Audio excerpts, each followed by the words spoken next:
जयपुर के गणपति प्लाजा के लॉकरों में जहां 500 करोड़ का काला धन छुपाया है, वहां सांसद किरोड़ी लाल मीणा द्वारा धरना दिए जाने के बाद शाम करीब 7:30 बजे ईडी की टीम पहुंची और किरोड़ी मीणा से जानकारी जुटाई। राजस्थान लोक सेवा आयोग द्वारा आयोजित शिक्षक भर्ती परीक्षा के पेपर लीक कांड में 13 अक्टूबर को प्रवर्तन निदेशालय ने बड़ी कार्रवाई करते हुए कांग्रेस के प्रभावशाली नेता दिनेश खोड़ियान और उनके रिश्तेदार अशोक जैन के डूंगरपुर व जयपुर के आवासों पर छापा मारकर कार्रवाई की। कांग्रेस की राजनीति में दिनेश खोड़ियान को मुख्यमंत्री अशोक गहलोत का करीबी माना जाता है। जानकार सूत्रों के अनुसार खोड़ियान की सिफारिश पर ही बाबूलाल कटारा को राजस्थान लोक सेवा आयोग का सदस्य बनाया गया। आयोग का सदस्य मुख्यमंत्री स्तर पर ही बनाया जाता है। शिक्षक भर्ती परीक्षा के पेपर लीक प्रकरण में कटारा ने इन दिनों ईडी के शिकंजे में है। पूछताछ में कटारा ने जो जानकारियां दी उसी के आधार पर दिनेश के आवास पर कार्रवाई हुई। सूत्रों के अनुसार कटारा की ओर से लाखों रुपए खोड़ियान को दिया गया है। हालांकि इस मामले में शुरुआती जांच मुख्यमंत्री अशोक गहलोत के अधीन काम करने वाली एजेंसी एसओजी ने की थी, लेकिन एसओजी की जांच कटारा तक ही सीमित रही, जबकि ईडी ने कटारा द्वारा दी गई जानकारियों के आधार पर सत्तारूढ़ कांग्रेस पार्टी के नेताओं पर भी कार्रवाई की है। 13 अक्टूबर को दिनेश खोड़ियान और अशोक जैन पर कार्रवाई हुई। कार्रवाई को ही बड़ा माना जा रहा है। इससे प्रदेश कांग्रेस में हड़कंप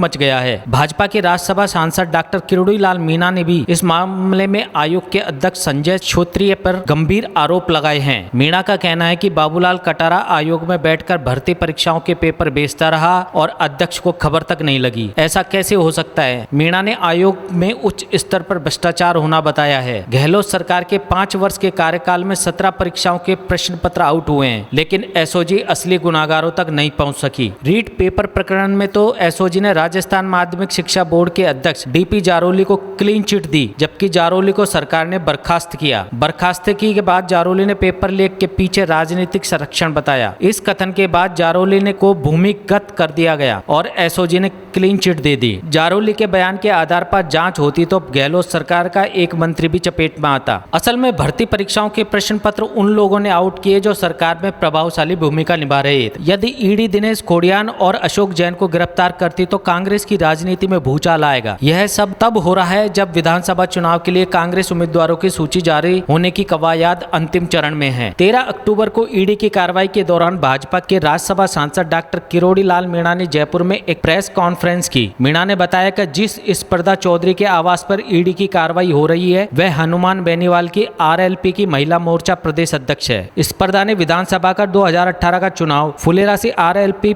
उम्मीदवार के तौर पर लड़ा था। मीणा ने कहा कि यह जग जाहिर है कि पेपर लीक कांड का सरगना सुरेश डाका है और स्पर्धा चौधरी डाका की मित्र है। स्पर्धा चौधरी को पेपर लीक में बहुत से राज मालूम है। उन्होंने कहा कि अशोक गहलोत की सरकार की जांच एजेंसियां सुरेश डाका को गिरफ्तार नहीं करेगी। यदि डाका गिरफ्तार होता है तो गहलोत सरकार के कई मंत्री और विधायकों के चेहरे पर से नकाब उतर जाएगा। मीणा ने कहा कि हनुमान बेनीवाल मेरे मित्र है और मैं उनसे आग्रह करता हूं कि स्पर्धा चौधरी को महिला मोर्चा अध्यक्ष पद से हटाया जाए, नहीं तो उन पर भी कई सवाल उठेंगे। मीणा ने कहा कि शिक्षक भर्ती परीक्षा के प्रकरण में उन्होंने ईडी के महत्वपूर्ण दस्तावेज उपलब्ध करवाए हैं। आज जब ईडी कांग्रेस नेता दिनेश खोड़ियान के यहां कार्रवाई की है तब अनेक राज सामने आ जाएंगे। मेरी जानकारी में आया कि आयोग के अध्यक्ष संजय छोत्रिय ने दिनेश खोड़ियान की सिफारिश पर ही सदस्य बाबूलाल कटारा को परीक्षाओं के प्रश्न पत्र सेट करने की जिम्मेदारी दी। आयोग के नियमों के मुताबिक सिर्फ अध्यक्ष ही पेपर सेट करते हैं, लेकिन संजय छोत्रिय ने अपना काम एक सदस्य को सौंप दिया। मीणा ने ईडी के अधिकारियों से आग्रह किया है कि संजय छोत्रिय को बुलाकर पूछताछ की जाए। मीणा ने कहा कि दिनेश खोड़ियान के माध्यम से अब ईडी की जांच मुख्यमंत्री अशोक गहलोत तक पहुंच रही है।